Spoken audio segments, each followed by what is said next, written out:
প্রিয় তৃতীয় শ্রেণীর পরীক্ষার্থী বন্ধুরা, তোমাদের জন্য এই ভিডিওটিতে আমি আলোচনা করতে চলেছি তৃতীয় শ্রেণীর বাংলা বিষয়ের প্রথম পর্যায়ক্রমিক মূল্যায়নপত্র 2026, অর্থাৎ 2026 সালের প্রথম ইউনিট টেস্টের তৃতীয় শ্রেণী বা ক্লাস 3 এর বাংলা বিষয়ের প্রশ্নপত্র সম্পূর্ণ উত্তর সহ এই ভিডিওটিতে আলোচনা করতে চলেছি। পূর্ণমান 20, সময় 40 মিনিট। পরীক্ষার্থী নামের জায়গায় পরীক্ষার্থী বন্ধুরা তোমরা তোমাদের নাম লিখবে, ক্রমিক সংখ্যার জায়গায় তোমরা তোমাদের পরীক্ষায় রোল নাম্বার লিখবে, বিদ্যালয়ের নামের জায়গায় তোমরা তোমাদের বিদ্যালয়ের নাম লিখবে। প্রাথমিক শিক্ষা পর্ষদের নির্দেশ অনুযায়ী নবপ্রবর্তিত পদ্ধতি অনুসরণ করে প্রশ্নপত্রটি তোমাদের জন্য তৈরি হয়েছে। অবশ্যই প্রশ্নপত্রটি তোমাদের দেখে নিতেই হবে। এক দাগের সঠিক উত্তরটিতে টিক চিহ্ন দাও।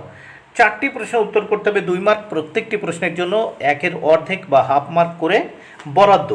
প্রথম দেখব 1-এর ক, চাষির ছেলে ফসল কাটার পর তা হাটে বিক্রি করে, উত্তর হবে হাটে। খ দাগে শিকারি বাঘকে খেতে দিয়েছিল, উত্তর ঠান্ডা জল। গ শিশুটির সব ভাবনাই বে হিসেবি, তাহলে বে হিসেবির ওপর টিক চিহ্ন দিয়েছি। ঘ বাতাস পাতা শুকে শুকে চলে গেল, উত্তর হবে শুকে শুকে। নেক্সট আমরা দেখব 2 দাগে কি বলেছে দেখে নেওয়া যাক। এলোমেলো বর্ণগুলিকে সাজিয়ে লেখো। 3টি প্রশ্নের উত্তর করতে হবে 3 মার্ক, প্রত্যেকটি প্রশ্নের জন্য 1 মার্ক করে বরাদ্দ।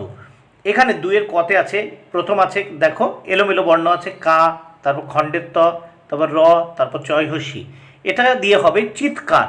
খতে আছে রয় হস্যি ম প তালিবা শয়ের ফলা, এটা দিয়ে শব্দ হবে দেখো পরিশ্রম। গতে আছে দয় হস্যি রয়াকার দন্তন্য দন্ত শয়াকার, এটা দিয়ে হবে সারাদিন। 3-এ বর্ণ বিশ্লেষণ করো। দেখো বর্ণ বিশ্লেষণ করতে হবে 3টি, এর জন্য রয়েছে বর্ণ বিশ্লেষণ করতে হবে 3টি, বর্ণ বিশ্লেষণ করতে হবে 3টি, এর জন্য রয়েছে 3 মার্ক, প্রত্যেকটির জন্য 1 মার্ক করে বরাদ্দ। প্রথম আছে ক দাগে স্টেশন, স্টেশনকে বর্ণ বিশ্লেষণ করব। দেখো দন্ত শয় হস যোগ টয় হস যোগ অ যোগ তালিবা শয় হস যোগ এ যোগ নয় হস যোগ অ, স্টেশন। খতে মৌমাছি, দেখো ময় হস যোগ ঔ যোগ ময় হস যোগ আ যোগ ছয় হস যোগ দীর্ঘ ই। খতে পরিষ্কার, দেখো পরিষ্কার, এখানে পয় হসন যোগ অ, রয় হসন যোগ হস্যই তালিবা শয় হসন যোগ কয় হসন যোগ আই হসন যোগ রয় হসন যোগ অ।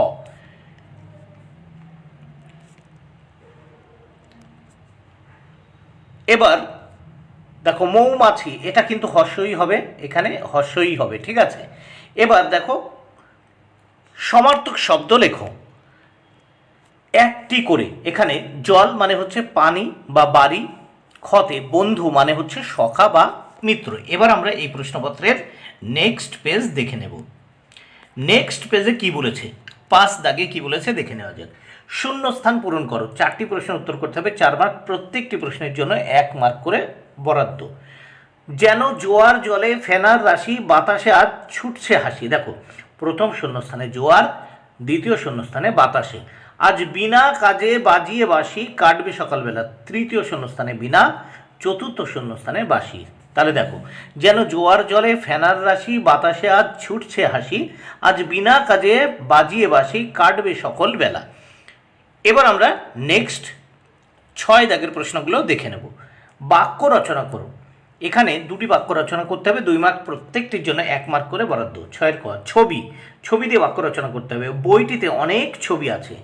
খতে চাষ দিয়ে বাক্য রচনা, কৃষকরা মাঠে ধান চাষ করেন। 7 দাগে নিচের প্রশ্নগুলির উত্তর লেখো। 4টি প্রশ্নের উত্তর করতে হবে 4 মার্ক, প্রত্যেকটি প্রশ্নের জন্য কিন্তু 1 মার্ক করে বরাদ্দ। 7-এর ক গভীর জঙ্গলে সারা রাত ফুলপরীরা কি করে, উত্তর গভীর জঙ্গলে সারা রাত ফুলপরীরা ফুল বনে হাত ধরাধরি করে নাচ করে। খ দাগে দেওয়ালের ছবি গল্পে শিকারীর বাড়িটি কোথায়, উত্তর দেওয়ালের ছবি গল্পে শিকারীর বাড়ি ছিল ঘন জঙ্গলের পাশে একটি গ্রামে। দেওয়ালের ছবি গল্পে শিকারীর বাড়ি ছিল ঘন জঙ্গলের পাশে একটি গ্রামে। নেক্সট আমরা দেখব গ দাগে কি বলেছে। গ দাগে বলেছে নিজের হাতে নিজের কাজ গল্পে কুলিটি ডাক্তারবাবুর ব্যাগটি কিভাবে বয়ে নিয়ে গেলেন, উত্তর নিজের হাতে নিজের কাজ গল্পে কুলিটি ডাক্তারবাবুর ব্যাগটি মাথায় করে বয়ে নিয়ে গেলেন। ঘ বুড়ো চাষি কোন কথাটা তার ছেলেকে বলে যাননি, উত্তর, জমিতে সোনা ঠিক কোন জায়গায় পোতা আছে তা বুড়ো চাষি তার ছেলেকে বলে যাননি। বন্ধুরা, ভিডিওটি ভালো লাগলে অবশ্যই লাইক কমেন্টে শেয়ার করুন।